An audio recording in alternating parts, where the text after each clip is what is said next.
前段时间，一条新闻让已经销声匿迹很久的名字马 Q 再度出现在大众的视野里。新闻里，马 Q 嫁作人妇，还怀上了宝宝，和他结婚的对象也并非什么钻石王老五，只是一个医美诊所的投资股东，小他3岁，姓金。从媒体曝光的两人交往时间线来看，也是短到惊人。马 Q 还晒出对方求婚的视频，男方包下一个游艇，对他声称只是一个揭示宝宝性别的派对，没想到会变成求婚。虽然已经生米煮成熟饭，但马 Q 还是拒绝对方3次后才说了愿意。对于马 Q 来说，已经许久没有这样的喜事了。婚后的她曝光量也大大增加，常常在节目中分享和老公的趣事，就有小 S 的节目自然也不能错过，还带上了老公一起。节目上，马 Q 的老公可谓极度宠妻，承诺一辈子不会让她做家务，马 Q 的3餐都由他准备好。尽管在上班，马 Q 只要一个电话说他饿了，他就会点好外卖送过去。为此还帮马 Q 请了一个贴身助理，照顾他的3餐和家事。这些行为放在过去，大多数人或许都会觉得羡慕，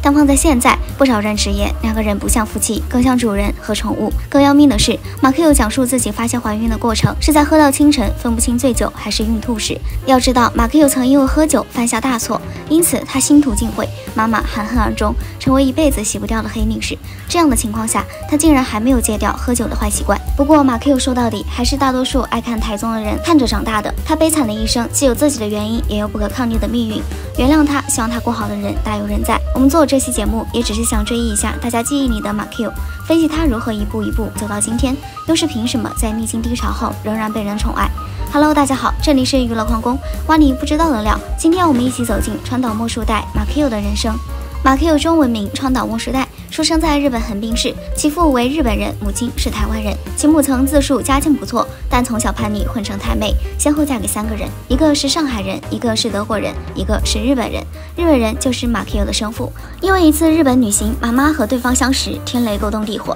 对方在机场送给他一个新娘娃娃，他便毅然决然要回去嫁给他。可没想到对方黑道大哥的身份没那么好拿捏，在家一言不合就会动粗。马 Q 从小也生长在家暴的环境中。9岁那年，忍无可忍的妈妈躲过监控和搜查的人，终于偷到护照返回台湾。而在1年后，马 Q 的黑帮生父也因为糖尿病去世。可以说，马 Q 的出生就不平凡，而父亲暴露的天性，母亲不顾后果的行事风格，都成为他的性格底色。跟随母亲回到台湾后，马 Q 被安排在台北日侨学校学习中文，妈妈则接手了前夫的黑帮，打多份工照顾女儿成长。小时候的马 Q 长相十分可爱，小学4年级的时候，他被来台寻找新人的日本音乐教父小室泽哉一眼看中，被送去日本培训1个月，可谓出道即巅峰。16岁那年，经过3年的训练，马 Q 推出了个人第1张专辑，拿着吉他自弹自唱的小女生，当时还是挺吸引人注意的。专辑中的歌曲《养我一辈子》反响也不错。不过和马 Q 同期出道的是蔡依林、萧亚轩、梁静茹、S.H.E 等，和这些后来的天后们相比，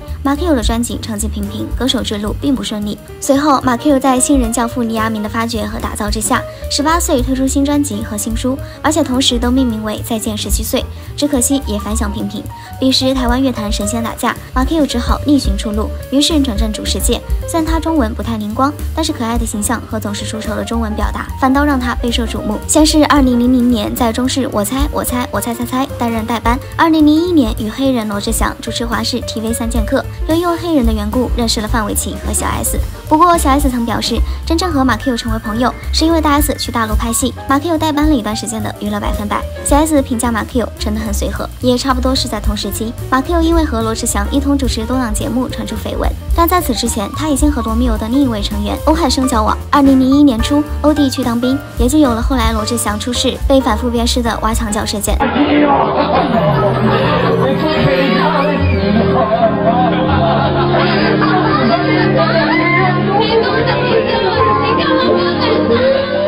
而两人分手原因，马 Q 后来上节目解释，因为欧弟当兵时给他打电话，一直哭哭啼啼，让他觉得很烦。当时罗志祥还没有出事，欧弟也是忠厚老实的形象，马 Q 成为这段三角关系中被骂的最惨的一位。请断罗志祥后，他又先后与萧亚轩的发型师富二代邱胜恋爱，前者曾与多位台湾女明星有染，后者让马 Q 差点离开娱乐圈。邱胜是马 Q 情史中难得较长的一段，男方是年代集团创始人兼董事长邱福生的儿子。年代集团是干嘛的？ TVBS 就是他家的。或许是觉得终于找到一个好对象，马 Q 做了很多常人意想不到的决定。2006年，马 Q 突然放下手上所有的工作，跟随仅仅交往4个月的男友飞去了美国。女艺人突然消失，自然上了所有娱乐新闻的头条。关于她选择跑去美国的传言满天飞，有说她怀孕去那边待产的，有怀疑跟当时闹得沸沸扬扬的查毒事件有关。不过她自己后来上节目解释，是因为她和男方交往才3个月，她突然要去美国，她怕2个人分手。只可惜这么付出也没能成功上位。2人交往3年后不出意料分手，而马 Q 私奔去美国半年，放弃了无数通告，大多数节目也不再愿意和他合作，还是靠姐妹淘大小 S 的帮助才成功复出。也是在和秋顺分手后，马 Q 彻底放飞自我，和七仙女姐妹团越走越远，往返流量花丛，走向了不归路。在七仙女中，马 Q 是年龄最小的，也是知名度最低的，所以她一直跟在姐姐们的后面，像个乖巧的小妹妹。而姐姐们也非常疼爱这个小妹妹，小 S 就多次邀请她上康熙来了，更会大力为马 Q 的唱片做宣传。尽管知名度不高，作品欠奉，但是在康熙来了统计中，马 Q 却是通告网第4名。他的通告费跟一线明星们看齐，大家喜欢看他，是因为他的谈话内容大胆，性、酒、夜店是他常挂在嘴边的话题。再加上那个时期，台湾人对日本人有天然崇拜和好感。所谓有恃无恐，马 Q 行事作风也愈发大胆，日复一日的娱乐圈生活在他眼里就是工作了喝酒，酒醒了工作，只要有钱入袋就可以了。此时大小 S 姐妹淘有的结婚生子，有的去了大陆发展，有的有了男朋友，有的出国深造，1个月顶多见1次面。随着年龄的增长，姐妹们也不像当年那么疯了，很少去夜店，也很少喝酒了。只是没长大的马 Q 落后了，于是他自组了一个姐妹帮马帮，班底有鸭子、丁小晴、何嘉文等人。鸭子曾在节目上大方说马 Q 是她的恩人，更说马 Q 是她的主人，不会演这个好姐妹改变自己非常多，就连她的男友都是马 Q 介绍的。而升级成为大姐大的马 Q 也对自己的小跟班们非常豪爽，有通告一起上，吃喝玩乐超尽兴，1个月的酒钱都要花掉10几万台币。不仅如此，他会拿出价值7万新台币的名牌包给马帮成员抽奖。马帮的生活曾多次被批糜烂，曾有报道说他曾想吸收小抠入帮，表示干嘛做的那么辛苦，上通告轻松赚钱不就好了吗？结果被对方经纪人一口回绝，管太多。此时大家也发现，初中就辍学的马 Q 不仅没什么内涵，还特别爱玩，容易教坏小孩子。媒体评价他们的团体宛如黑道，只讲道义，没有是非。马 Q 人生最大的转折点大概是2012年的打人事件。2012年2月2日晚，马 Q 与日本友人游纪农辉在搭计程车时，因系安全带问题与司机发生争执，几人将司机打成重伤后扬长而去。目击全程，并用行车记录仪记录整个过程的其他计程车司机报警，游纪农辉投案自首，